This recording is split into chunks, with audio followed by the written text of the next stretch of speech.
화요일장 시장 반등하고 있습니다. 대형주 가운데서는 SK하이닉스, 삼성전자 필두로 한 IT주들의 강세가 두드러지고 있는데요. 오늘 개장 특징주 자세히 확인해 보도록 하겠습니다. 자, 신한지주는 오늘자 약세로 출발이 됐죠. 이 포스코의 블록딜로 주가 하락이 전망이 되는데 역시나 주가 약세권 구간 놓여 있습니다. 0.93% 하락한 43,100원 기록이 되고 있습니다.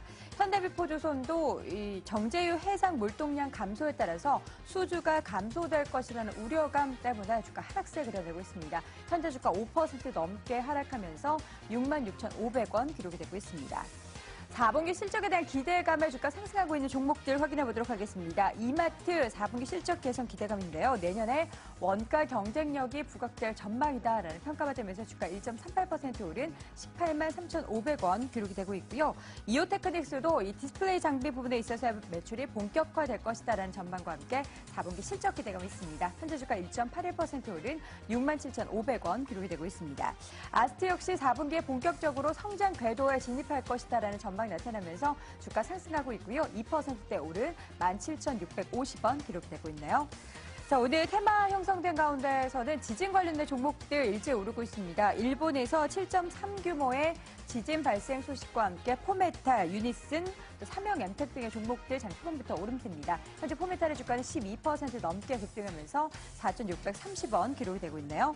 자, 휴니드 같은 경우에는 3분기 실적 부진 부분 때문에 주가 크게 하락했었죠. TICN 사업 부분에 있어서의 펀더멘털이 레벨업 될 것이다라는 긍정적인 전망이 나타나고 있습니다. 또 사업 진행 부분에 있어서도 무상 가능성은 적다라는 부분이 언급되면서 주가 2% 강세입니다. 13,150원 기록이 되고 있네요.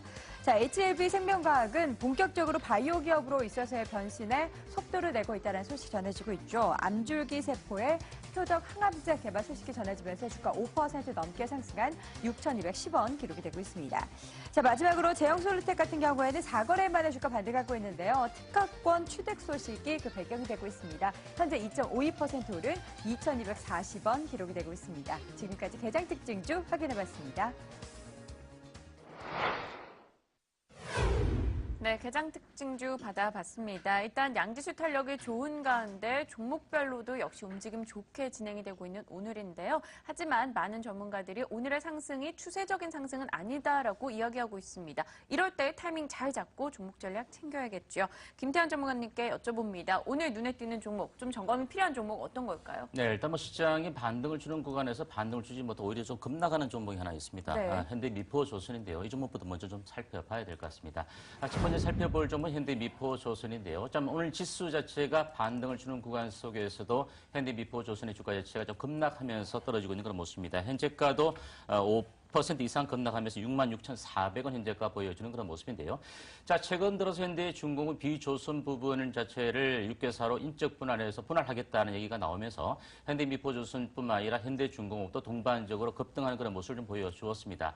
하지만 물론 이제 그 분할 이후에 현대미포조선 수혜가 될 것이다라는 일부 정권사 의견도 나왔죠. 현대미포조선부터 현대로보틱스 그리고 현대사무중공업 또 더불어서 현대 전반적으로 현대 미포조선까지 순환 출자 고리가 이어지는 그 구간 속에서 만약에 현대중공업 이번 분할 자체가 지주회사로 전환되는 구간 속에서 현대 미포조선이 순환 출자 고리를 끊으면서 매도를 하게 된다면 이와 같은 평가에 관련된 현금성 자산이 유입되지 않겠는가 이런 기대치도 나왔던 것이 사실입니다. 자, 저는 현대중공업이 연간 세웠던 수주 목표치를 하향하는 그런 모습도 보였습니다. 여전히 조선산업 자체가 수주 절벽이라는 그런 얘기고요.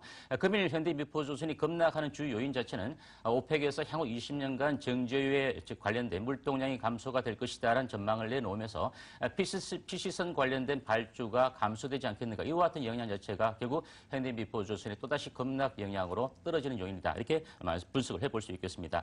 자, 최근에 기관들의 매수가 유입이 좀 되었지만 여전히 외국인들의 매도세가 반등을 주는 구간에서부터 또다시 매도가 점진적으로 더 증가되어졌던 그런 모습인데요. 자, 현재 주가 자체가 좀 많이 밀려 있는 그런 모습입니다. 물론 최근 최근에 6만 1,000원의 저점 구간까지는 아직 밀리지 않은 그런 모습인데 당기진 반등 이후에 주가 자체가 이와 같은 악재니 요소로 밀려버린 그런 모습입니다. 현재 이 종목 자체는 보유하고 계신 분들이 많이 계실 것 같아서 제가 분석을 해드리는데요. 물론 기술적 반등이 들어온다면 일정 부분 리스크 관리 차원에서는 짧게 끊어치고 난 이후에 다시 한번 저점 수렴 과정을 거치는 모습을 좀 기다려봐야 되지 않을까 이렇게 보여지고 만약에 추세적으로 주가 자체를 매도하지 못해서 그 이전부터 즉 6만 원 선, 8만 원 선 이상권부터 매수에 가담하신 분들은 좀 여기서 손절하는 그런 측면보단 저점 지지력 정도가 직전 저점이죠. 6만 한 2천 원 정도 부근입니다. 이 정도 구간 정도까지가 이탈되는지 여부를 좀 체크를 하고 난 이후에 이 구간 자체가 좀 지지가 되어지면서 반등을 줄 수 있는 그런 부분 속에서 적정폭 리스크를 줄이는 그런 전략으로 접근해야 되지 않을까 이렇게 말씀을 드립니다. 따라서 현재 신규적인 매수 관점 자체는 자제를 해주시는 것이 바람직하다는 부분을 말씀드리겠습니다. 두 번째로 살펴볼 종목은 포메탈이라는 종목이 되겠습니다. 전일 같은 경우도 약시장 속에서 일부 조류독과 관련된 인플루엔자 관련된 종목들이 급등을 했다가 단기간에 좀 탄력이 많이 둔화되어졌던 그런 모습도 볼 수 있는데요. 그러면 일본 후쿠시마에서 또다시 그 지진 여파로 인해서 지진 관련주 일부 종목군들이 반등을 주고 있습니다. 포메탈도 역시 마찬가지 개념으로 반등을 주고 있습니다. 역시 이 종목은 9월 달에 주가가 6,400원대까지 강한 고점을 형성시켜주고 난 이후에 가파르게 주가가 단기간에 급락하면서 거의 반토막 수준까지 떨어졌다가 다시 한번 반등을 주고 있는 모습이죠. 역시 적자 기업은 아니지만 전형적인 변동성 큰 중소형 개별주다라는 부분을 좀 말씀드릴 수 있겠습니다. 따라서 금일 이와 같은 부분과 함께 동반적으로 테마주들이 강세를 보이는 시점인데 저는 추격 매수 자체는 바람직하지 못하다 이렇게 말씀드리고 전일 같은 경우도 주가 자체가 강한 급등 이후에 5,000원 정도 선에 지지를 보여주지 못하고 윗골을 달고 밀려낸 그런 모습 속에서 오늘 지진 여파와 함께 동반 반등을 주고 있습니다. 물론 현재가도 12%나 급등을 해서 4,625원을 보이고 있지만 제가 보는 관점에서 이 주가 자체가 5,000원을 돌파하고 난 이후에 5,000원 정도 수준에서 익저가를 좀 설정하는 것이 중요하고요. 또 하단 영역에서는 아마 단기적인 이슈 예산 급등 이후에 또다시 하락할 수 있는 가능성이 크기 때문에 4,400원 정도의 분기점을 설정하고 대응할 수 있는 전략이 필요하지 않을까 이렇게 말씀을 드리겠습니다.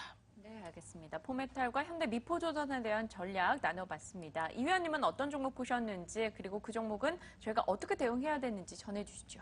네, 오늘 시작부터 그나마 선방하고 있는 것은 전자전기 뭐 이런 쪽 아니겠습니까? 네. SK하이닉스 다시 말씀드리겠는데요.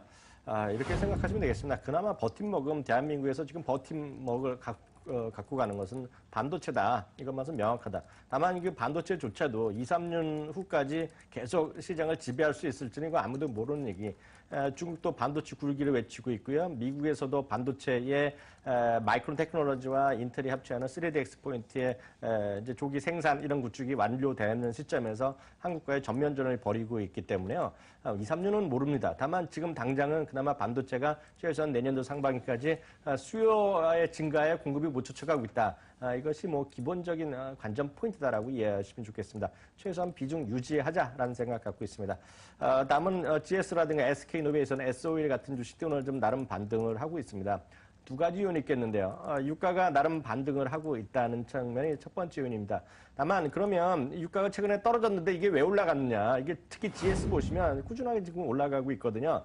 이것은 사실 GS, 그 SK이노베이션, SO일 다 마찬가지인데요. 이들 세 주식은 대한민국의 대표적인 배당 관련주입니다. 그런 관점에서 유가의 높낮이랑 상관없이 이런 주식이 연말까지 한번 갖고 가보는 정도 시장에서 지금 적극적인 수익을 내기가 쉽지 않습니다.